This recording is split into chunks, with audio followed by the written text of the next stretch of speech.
testing. So I'll move over to the side here. So the very first panel speaker that I'm going to be introducing is Dr. Esther, or not Esther, sorry, Dr. Esther, who specializes in e-invoicing for accounting and global businesses. Esther, you want to come on up? And I will do a much longer introduction. Everyone else can introduce themselves, but I just want to take a seat. I'll let you take a seat first. The next person is going to be Dr. Venkat, who specializes in leadership and management from the human level and how you can get time to be able to scale and do automation. The next person who's coming on board is Tobias, who specializes in value pricing and understanding where your money goes along the pathway of logistic chains. Sorry. The next person who's going to become here is Suman, and she specializes in the human element and automations and making sure that you do not lose the human as you continue to scale and automate. Person is Haroon, who specializes in introducing big brands into international markets, such as Visa and Google, and how they use their vast resources to be able to break into industries using automations. So the very first thing to do is take a seat and let everyone else do their own introductions. I was expecting the CXO to actually do the introduction, so here we are with Esther. Hello, good morning, everyone. My name is Ganling Chong. Esther is actually my nickname. Okay, I'm a chartered accountant. I run a public practice in Malaysia. I'm a licensed auditor, tax agent, company secretary, as well as a certified business advisor. I've been in practice for like almost, I think, 20 years. We serve local SMEs, as well as we also have global, multinationals companies. We also do training and coaching for businesses as well as practitioners. This is what I do. Good morning, everyone. I'm Venkat. So you can see my big name there, but short is Venkat. So I'm basically a doctorate in HR and management from Mexico. And I have worked with world-class organizations like Levi's and Landmark in Dubai as a head of HR. Currently, I'm the founder and director of Razor Sharp HR Consulting, where we do HR consulting on one side and executive placements on another side. I also have the honor of getting recognized as the top 5 HR leader of Asia by the Agile People Ops Watch. So I have few honors behind my name. And today we are going to talk about this topic. So that's from my side. Okay, so I continue. My name is Tobias Fausch. I'm Vice President Sales Solution Advisory and CIO of a small company. And we specialize in global value chains, but I think we're going to discuss about that later, so I'll not do that now.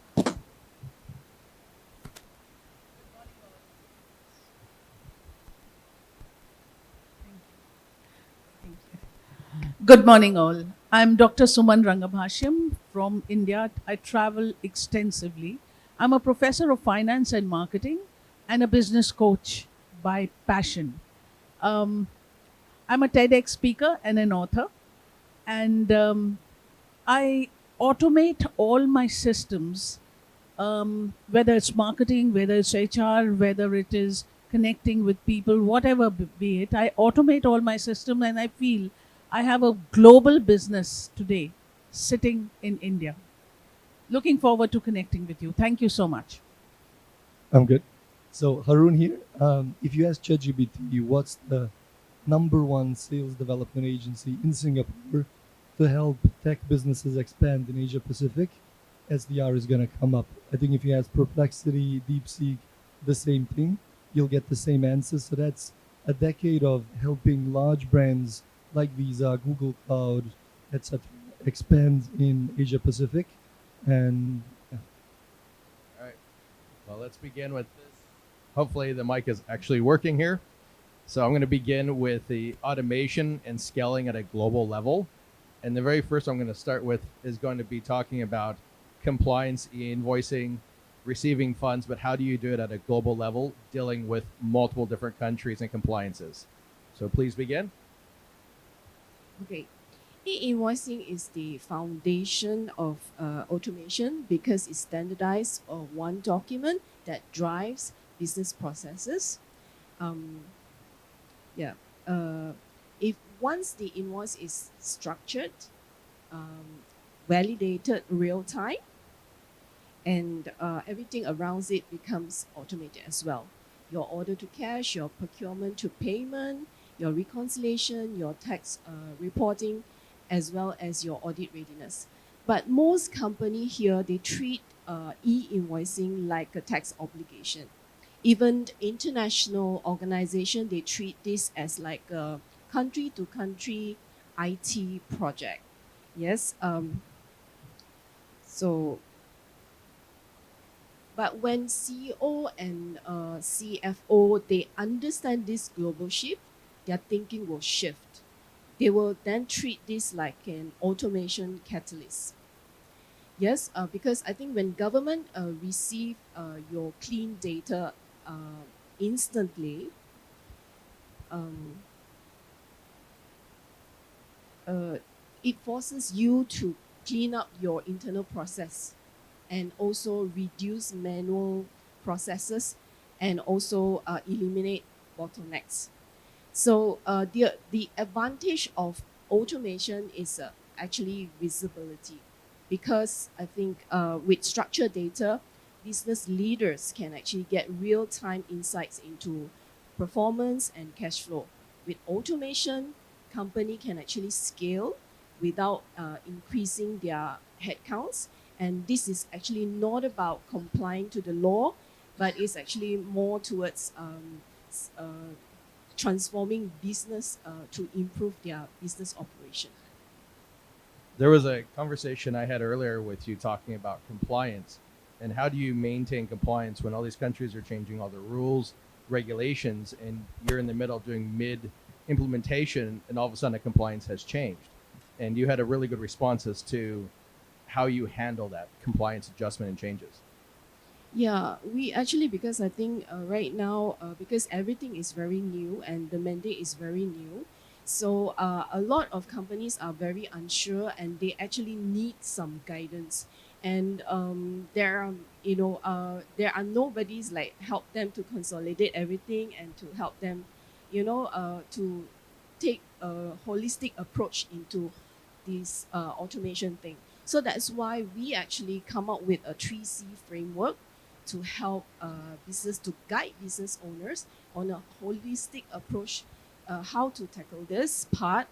For instance, like getting it clear, have clarity, being consistent, and also appoint compliance champion to keep updating their changes and all this kind of thing. So I actually written a book, which is we have local edition as well as the international editions. And if you're interested with my book, you can actually I'll make it available on Amazon, so you can actually take a look at it. I actually publish only the local at the moment, so the international edition is still on work in progress. So I'll publish it soon anyway. So this is how we actually help, SMEs. Yes. So then moving on to the next step, and we're talking about compliance and all the different global markets that occur. The thing is it takes a lot of time. So as a CXO, CEO, CFO, CTO, how do you balance it? How do you get that time to be able to do that? And I believe this is a question for Dr. Venkat about this. Sure, thank you. Before you go for automation, okay, so you need to prepare your organization. So I will be talking more on how you prepare your organization for the automation journey. Of course, I'm not going to talk about the change management. That being a CXO, all of you know what type of change management you need to do. So what preparations you have to do. But the most important thing is the time. Okay, so because the CXOs have to spend time to create that automation journey. Okay, so how that time we need to create, because we have limited time and we have the same work going on, so we need to take out time from the existing schedule to do plan for this automation journey. So I'll be talking more on that. How do you prepare your organization? So I was going through the profile of the participants, and I found that there is a mix in this group, specifically CXOs. So there are people who are already CXOs, and there are budding CXOs. Okay, and I have seen a couple of people coming from the family business side, and they are taking over from their first generation. So they are the second generation which is taking over. So I thought this will be a good example which I can share. How do I address these challenges in my client's place? So I just have one question just to understand the demography of the participants here. So I want to categorize the organizations into two with respect to the size and volume of the business. So one is large and the second is small and medium size. So how many of you are representing small and medium size organization? Can you please lift your hands? Yes, that is a majority. So that's the majority, and these majority organizations face challenges because large organizations have done a lot of initiatives, and it is very easy for them because they have the required fund and they have the required manpower, they have the required infrastructure. They do that. So, but for the small and medium organizations, so you need to really prepare for it, right? So, preparing that, you need to have certain basic things already in place. First, we have to work on the SOPs. So we need to ensure that we follow the SOP culture at least for 6 months. And when I say SOPs, don't think about going to top four companies in the world to go and ask them to write SOPs. SOPs can be written internally at no cost. Your own team can write the SOP. World class best practice, you can always fine tune it later, but create the SOPs. This is the very first step that SOP culture has to come what may. This is the steps which we will follow for each and every process, and there should be audit going on. You should have internal scoring, and you should have that as a KPI for your people to score above a certain percentage, preferably 90 in their KRA KPIs in the performance management system. So have the SOP culture building. So that is how you first prepare your organization. Next, when it comes to creating the time, I'm going to introduce a principle called 70-20-10 principle. So there is already a principle of 70-20-10 for L&D, learning and development. How many of you are aware of that principle in learning and development, 70-20-10? Fantastic. So there are a few hands going up. So 70-20 for others, 70-20-10 principle for L&D is you learn 70 percentage whatever you want to learn on the job. 20% by doing projects and coordinating with your colleagues. Only 10% you spend money to attend a course or go to conferences and then learn. So this is a 70-20 principle in L&D. But what I'm going to speak about 70-20-10 is to create time for you. So first let me talk about the 10%. 10% of your time, the CXOs, this is specifically for the leadership, not for the middle management or junior management. This concept is more relevant to the senior leadership team. So 10% of your time, always keep it for firefighting. Because in any business, okay, so you will get firefighting type of situations on a daily basis. Something will go wrong, okay, it should go wrong, which means that your business is running. So keep the 10% for firefighting. The 20% of the time you need to keep for your regular work, your job description, whatever is required from you to deliver on a day-to-day basis. So you should be spending 20% of your time on that. And as a leader, 70% of your time you should be spending only on strategies which will build the organization for the next level. So what next 1 year, 3 years, 5 years, what new initiative I need to bring. And that is where this automation project also comes in. So in that 70% time which you are spending on various projects, automation is one of the projects. So you need to create a SOP culture, and you need to arrive at this stage that you spend only 20% of your time in your day-to-day or job description work, and then allocate the 70% for strategy, because the leadership time is costly. Okay, so if you are spending 70% of your time doing your job responsibility, so we are actually wasting our time and money for the organization. So it's a costly resource, and the CXOs should always think about tomorrow. They should not bother about today, because there is a middle management and junior management which takes care of that.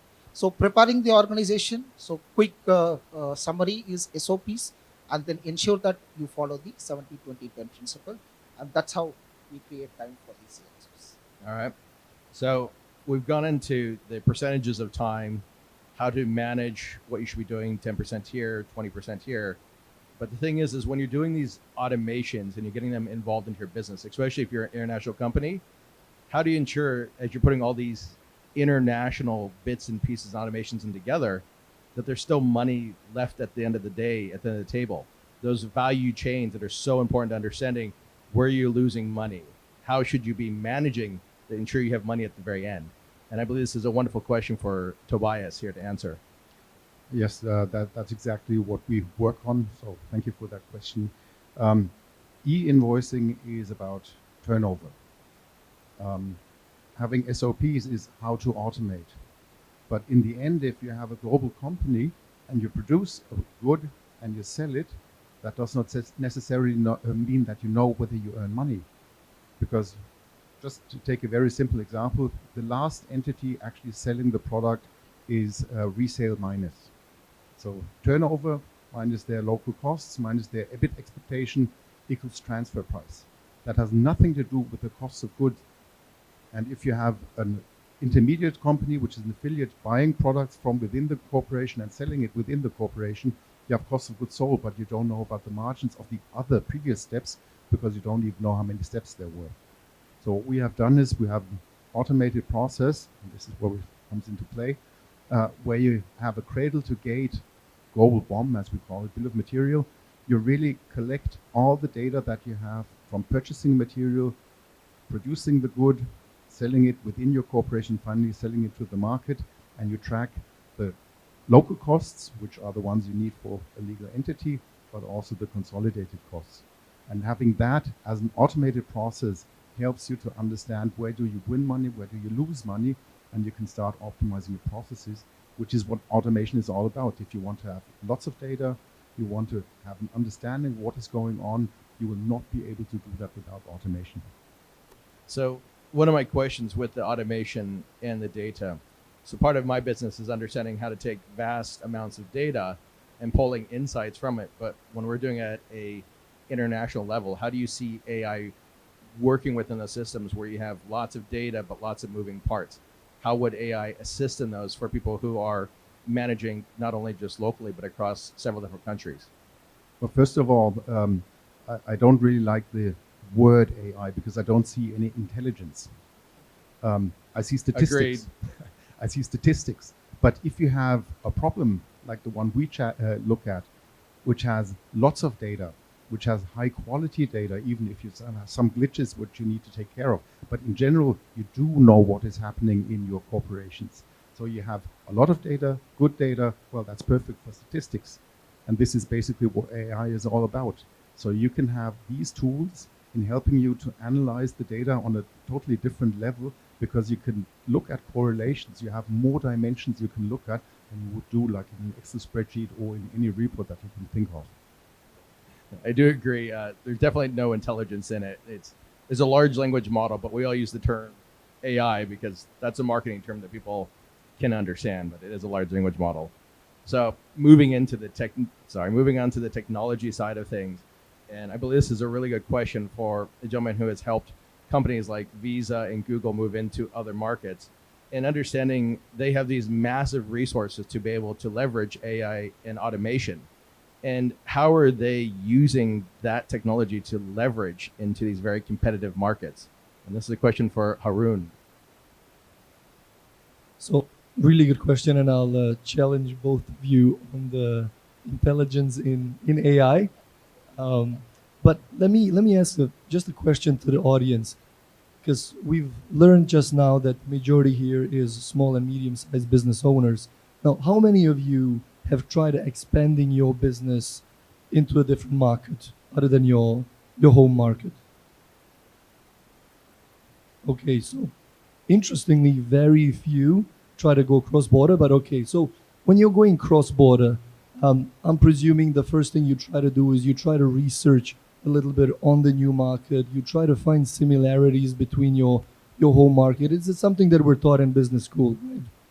And the first market you pick to expand into is the market that's closest to your home market, right? Because you want to have as little as possible as a knowledge gap. So that means you have to do research. That means you need some intelligence on the market, etc. And then I'm guessing the second step is you try to understand how many companies there are there, what type of people do I go at, what is the buying behavior in this market, what is the decision making cycles, how do they all differ from my home market to what I'm used to. Now, all of this traditionally you would be relying on some big consulting firms. If you're bigger, if you're smaller, you'd hire maybe some interns, etc. Ideally in market, you'd hire some sales development reps, junior folks to try to help you with this. And if you look at it, and that's kind of what the name SDR stands for, it's sales development representative.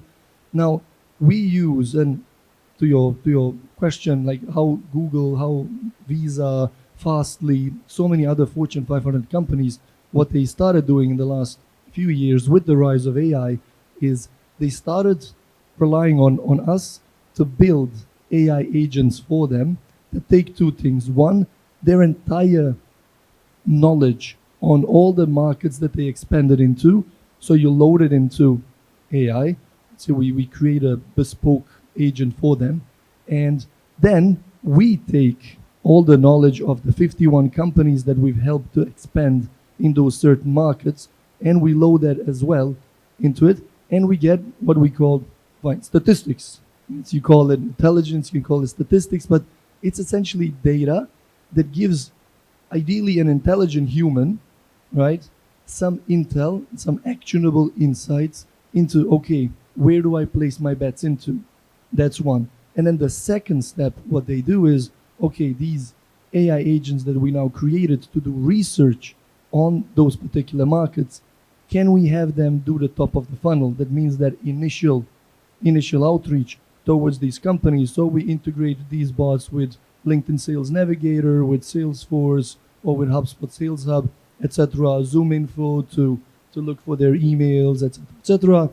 And we have these models do that initial outbounding, that the dirtiest works with insightful messages. So we have, and again, we also load all of our sales methodology inside. So lead with insights, challenger sales, medic, etc., etc. Sell with a story. So that these agents are essentially somebody with 5 to 10 years of experience doing the dirty work of a junior, and doing it across all the markets, because LLM, right, it's multi-language models, etc. So now we can go into Thailand, into Vietnam, we can try to attempt China, provided that we know what to do with these Chinese customers once they actually come back to us. But in a nutshell, this automation and AI or LLMs, whatever you want to call them, it helps larger companies to do a great deal of work that it took maybe 20 people to do across 3 to 6 months. It takes them now a small fraction of those resources, and is a very small fraction of that time. So we, for example, we do it within a few weeks, and they have results within 3 months. And now these results are these actionable insights where they say, okay, I'm going to hire in markets ABC, right? Because I've tested now 10 markets over the last 3 months, and I'm going to put my bets on these 3 markets, and I'm going to start hiring there, as opposed to their traditional approach of, get a country manager, get some junior people under them, get a sales manager, etc., etc. And then you do it in a hub, often in Singapore, an expensive hub, or you place in market. And then after 1-2 years, you start sacking where there are no results, and you start doubling down on where there are results. So essentially, that's what I'm saying. I'm gently challenging on that intelligence bit. You still do need human intelligence. That's what I said. It's not intelligent. But okay, then let's agree we all get good actionable statistics. Yes, agreed. So you're talking about, of course, companies that have the financial revenue, the capability of doing these international checks and automations. But as we went through the audience here, we got a bunch of small and medium-sized businesses here. How do they use AI to leverage this? How do they close those gaps between these companies that have this vast sums of revenue and resources. I mean, especially Google that literally has all their compute to be able to do this. How do we do it when we don't have those?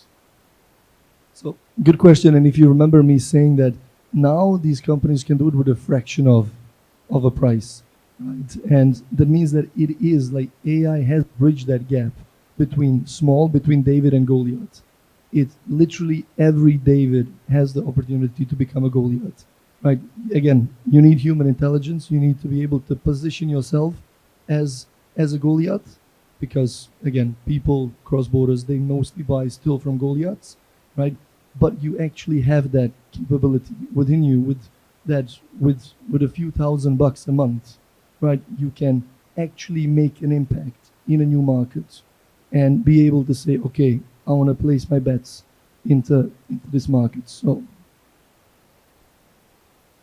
All right. So moving on to the next side of this, which I believe to be a major important part of this is, first of all, is it really possible to reduce costs through automations? But more importantly, how do you do automations to where you're not cutting jobs, you're not affecting the psycho-emotional side of the humans, of the employees, and of the workers? And how does this apply into real world? And I think this is a wonderful question for Dr. Suman.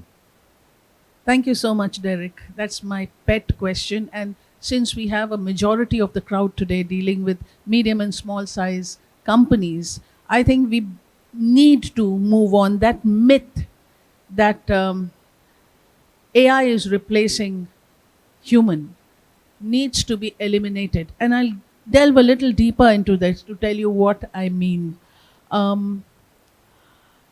AI is a must today. Automation is a must today if you want to grow. It's as simple as that. If you don't keep up with the moving markets, and it's moving at rapid speed, then you'll be left behind, and then you're likely to be, if you're an entrepreneur, if you're in a CXO seat, you are likely to face huge challenges in your business. If you move with that, it's going to be wonderful. Let me illustrate this with an example. Automation, if that is the engine of the car you're sitting in, AI is the steering wheel, but the human is the brain who's sitting and that's giving direction to that steering wheel. So the myth that it will replace humans needs to be eliminated. I'll go into three specific verticals. One, I'll talk about customer experience.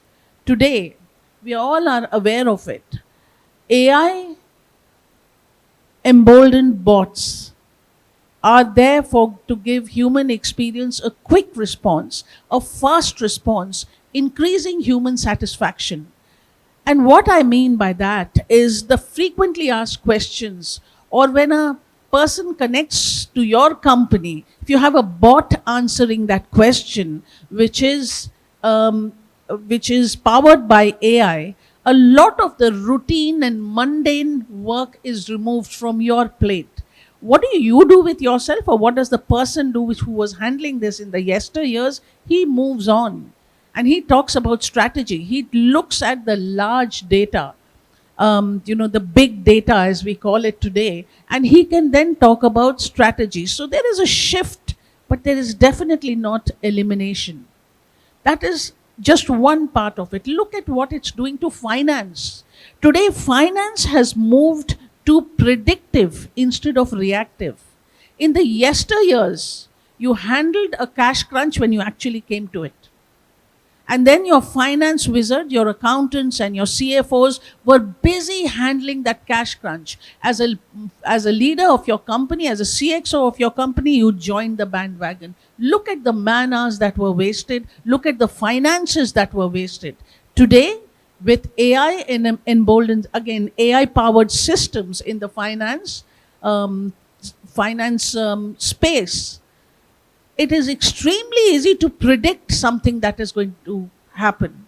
Again, I go with big data, and I am absolutely an advocate of small data too. The people in the finance world who handle this will talk about small data. I won't go into detail as I'll be digressing from the current topic. But that is something which really needs to be looked at. Again, in the space of marketing, you are faster to go to market because of AI helping you go to all the routine mundane works. Work is handled by automation and AI, and that's how you go to market. Today, what is the impact it has on all of us sitting here? We've come here to attend this meeting to ensure that we become global players, or at least participate, or at least get our thoughts towards that. It's possible because we know we can automate systems. We know there is AI who's going to help us. So I believe that if we don't keep up with the moving trends, with the moving markets, we're going to miss out a lot on that. Thank you, Derek, for this question. Well, there also was a follow-up to this. And that was actually a wonderful point and a lot to tear apart on a discussion that's much longer than this. But I just want to actually add one of those questions is, of the businesses that you have seen that have implemented this automation, are they truly on autopilot? Is it actually working for them? And what's the human role when they're working with these companies that are in these autopilot modes? Where does the human come into that? The professor in me is going to come. I'm going to wear my professor hat right now. I do a number of sessions in Ivy League academies in India, and of course globally too, in the US, to handle this. And it's called Capstone Business Simulation. I'm a professor in that, and I do marketing and finance using that tool, which is not telling you what to do, which is putting you in a situation where there's big data, there's small data, there is customer expectations, and now handle the situation. We give you a failed business and tell you turn around the business in 3 to 5 financial years. So you're actually dirtying your hand as a CXO and experiencing it. And that is when I believe you wake up and realize that how important and how much revenue you save. Because at the end of the day, none of us can afford to say we are not financial wizards, or we do not know finance. Finance is the language of business, and it gives you a report card of your business. At least a basic understanding of finance needs to be there. That was my professor hat. Now let me get back to my coaching hat. I am dealing with a company which is a manufacturing mid-sized company, and they had huge issues. The problem was that forecasting issues was a big problem. They only forecasted what they thought would be the customer expectation, and they forecasted accordingly. So they produced their material according to what they forecasted. Revenue was again a big problem because vendor payments never went in time. They were always firefighting.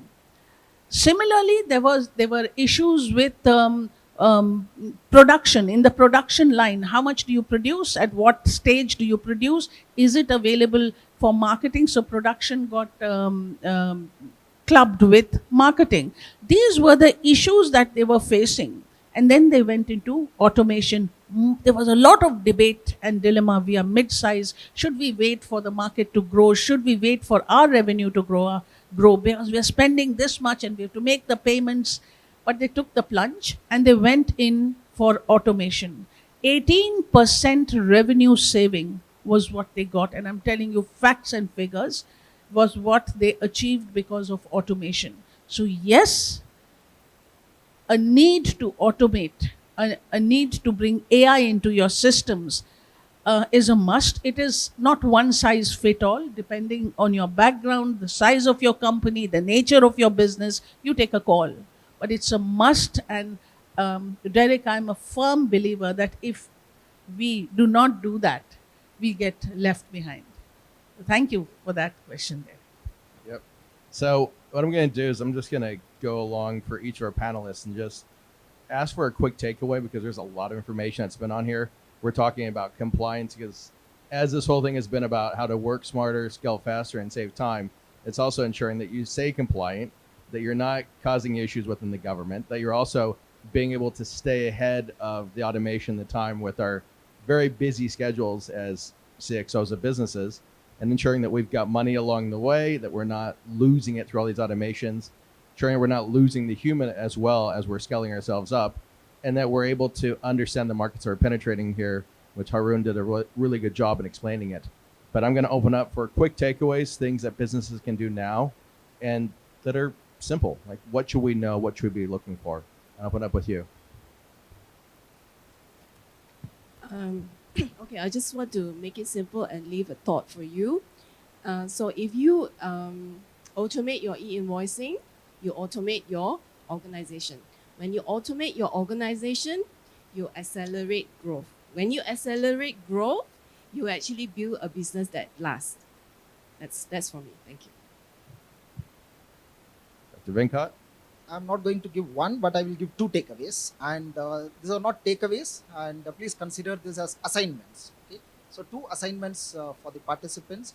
One is optional. The first one is optional. Second is compulsory. Okay, so the optional assignment is depending upon whatever stage of your organization. Check on the SOPs. If your organization already have SOPs, okay, so you pass on this assignment. You have already done.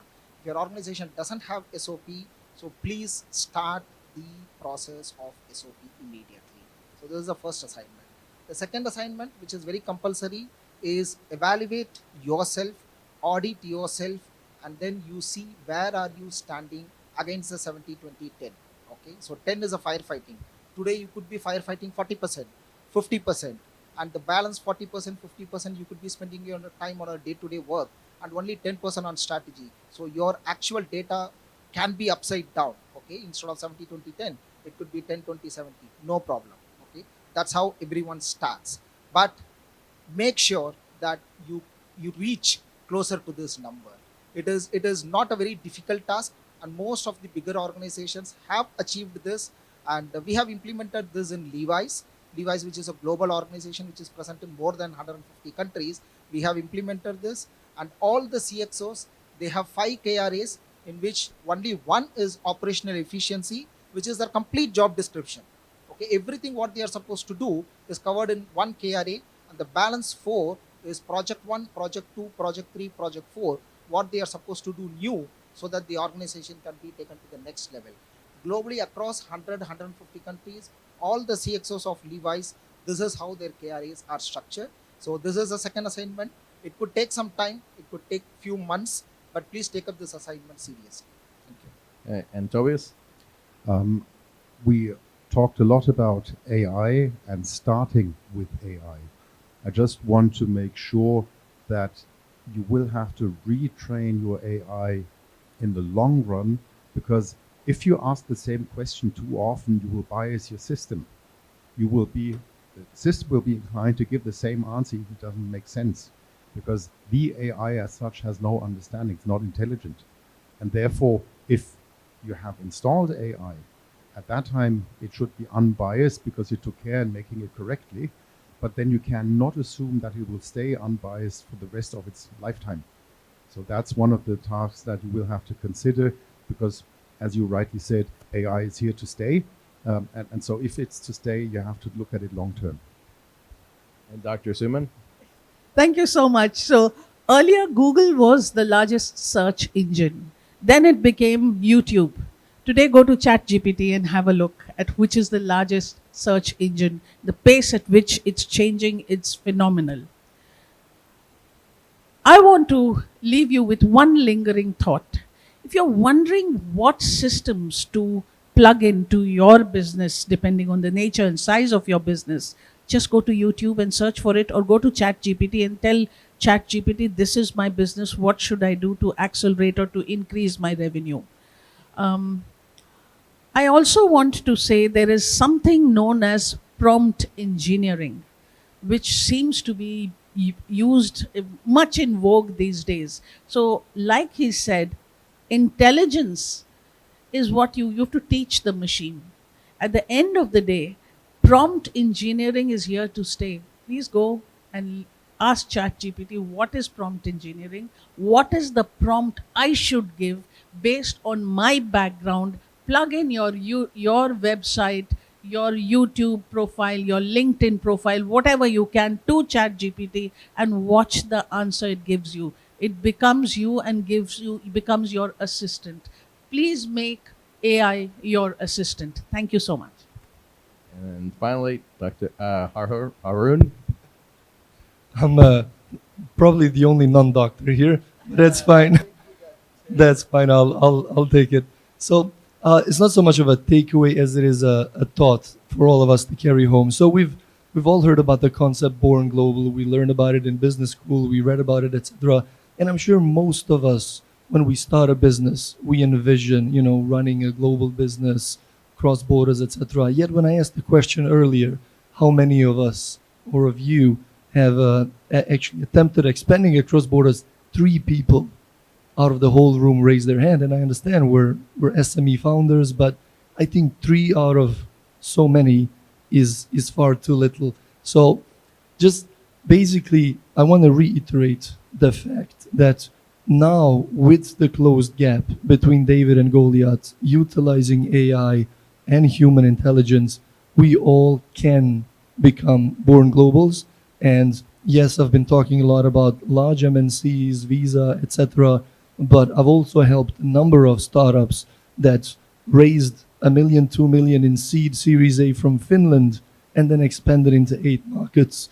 A business that raised 1.5 million from the US and then straight away went to APAC, into 8, 9 markets within APAC, because they felt it's going to be easier for them as a US brand, as a European brand, expanded into APAC, as opposed to combating their US counterparts in saturated markets like US and Europe. So basically, food for thought for you guys. You can be born globals as well, and you can expand to foreign markets.